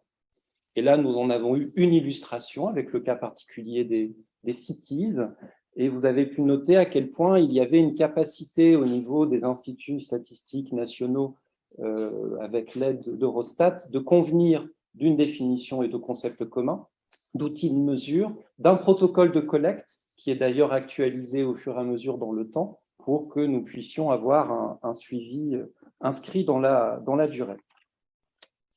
Mon principal message en cette conclusion, c'est néanmoins de vous inviter à la plus grande prudence. Restez méfiants, gardez l'œil ouvert par rapport aux statistiques, qu'elles soient européennes ou françaises. La statistique européenne n'est pas plus fiable que la statistique française, qui a elle-même de fortes lacunes, et c'est un directeur régional de l'INSEE qui vous l'avoue. S'agissant de la statistique européenne, nous en avons eu là aussi un exemple. Il y a eu un temps de débat sur la comparabilité des taux de chômage mesurés dans les différentes cities, parce qu'effectivement, sur certains concepts qui pourtant sont réputés être homogènes selon les nations, eh bien l'outil de mesure n'a pas pu être adapté comme il se doit. Donc ne prenez pas le chiffre tel quel, mais toujours utilisez votre regard critique. Sur la statistique française aussi, bien souvent nous vous mettons en avant des amplitudes, des contrastes, des extrêmes, le minimum, le maximum. Mais ces contrastes, nous ne les mesurons qu'à l'échelle de la France. Nous l'avons vu là aussi sur les cities. Si on compare Angers et Le Mans, on va dire formidable, Angers, croissance de l'emploi. Nous avions une slide sur la croissance de l'emploi, plus 0,5% l'an. Le Mans, terrible, plongeon de l'emploi, moins 0,5% l'an. Sauf que quand on prend la comparaison européenne, on a en fait une amplitude qui va de moins 2% à plus 4%. Et donc, on est peut-être dans l'épaisseur du trait quand on regarde les dynamiques de marché du travail sur ces deux villes, ces deux cities que sont Le Mans et Angers. Méfiez-vous aussi de la géographie. Alors maintenant, certes, nous savons tous placer ces grandes cities sur la carte européenne. Mais lorsque le statisticien vous propose un indicateur sur une géographie, il le fait de plus en plus sur des zonages qui ont été composés en fonction de l'objet d'étude et non plus sur des zonages administratifs. La force, c'est que ça nous permet d'avoir une meilleure comparabilité parce que les administrations ne sont pas les mêmes entre les nations et donc il faut reconstruire un périmètre pertinent d'un pays à l'autre. La faiblesse, c'est que ces zonages évoluent tout le temps. Prenons les cities. Les cities, c'est à la fois une approche morphologique de continuité du bâti et fonctionnelle en fonction de l'organisation du marché du travail et des navettes. Bon, la cities de Nantes, d'année en année, elle va évoluer.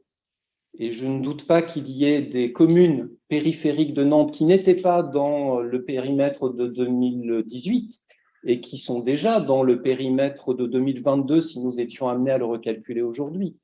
Et donc, les chiffres vont évoluer non seulement parce que la réalité des phénomènes évolue, mais parce que la géographie elle-même évolue dans cet appareil statistique. Donc, nous vous invitons à rester très critiques et à formuler autant de questions que ce que vous avez pu faire ce matin, justement, pour venir titiller les statisticiens sur la véracité, la robustesse des analyses qui vous sont proposées. Un mot de remerciement aussi vis-à-vis de Sophie et de Cyril, parce que vous nous avez rappelé que cette statistique n'a d'intérêt qu'à la hauteur des politiques publiques, qu'elle permet soit d'illustrer, soit de motiver. Et donc, si nous travaillons sur ces comparaisons européennes, c'est parce qu'il y a en tant que tel des enjeux d'action qui sont portés par les collectivités territoriales comme les services de l'État, non plus seulement à des échelles nationales, mais des échelles européennes, quand bien même la traduction reste territoriale. Nous en avons eu la démonstration avec le fonds de transition juste, à la fois pour donc faire le diagnostic, c'est ce que Cyril a présenté, pour identifier les enjeux, ce qui va au-delà du diagnostic, mais bien de dire quels vont être en tant que tels les différents leviers actionnés par la collectivité territoriale qui justifient l'attribution de cette enveloppe de plusieurs dizaines de millions d'euros. Et donc, ceci pour dire que cette statistique, elle n'est pas là pour constituer une connaissance uniquement à froid, même si c'est important, mais elle est bien pour accompagner à chaud la mise en œuvre de projets, de politiques publiques. Alors, je ne sais pas si dans nos prochaines études, nous irons jusqu'à comparer les départements ligériens avec les voïvodies polonaises, puisqu'on a eu la point de comparaison entre la Pologne et la France. En tout cas, ce que je retiens, c'est qu'il nous faut, nous, producteurs de la statistique, et vous, utilisateurs, non seulement travailler sur ce que nous appelions jusqu'alors le multiscalaire, les différentes échelles, du quartier jusqu'à la nation et même jusqu'à l'Europe, mais aussi en multiréférentiel, c'est-à-dire que vos points de comparaison sont multiples. Et tantôt, vous serez amené à comparer votre département, votre région, votre agglomération avec les équivalents français, tantôt avec des équivalents européens, et puis peut-être même des équivalents extra-européens. On évoquait la Grande-Bretagne, les pays de l'OCDE. Et donc, ces référentiels sont multiples. Il n'y a jamais un seul point de comparaison possible, ce qui vous invitera à utiliser ce que j'appellerais le kaléidoscope de la statistique. Et sur cette image, je vous remercie et vous souhaite une bonne pause méridienne.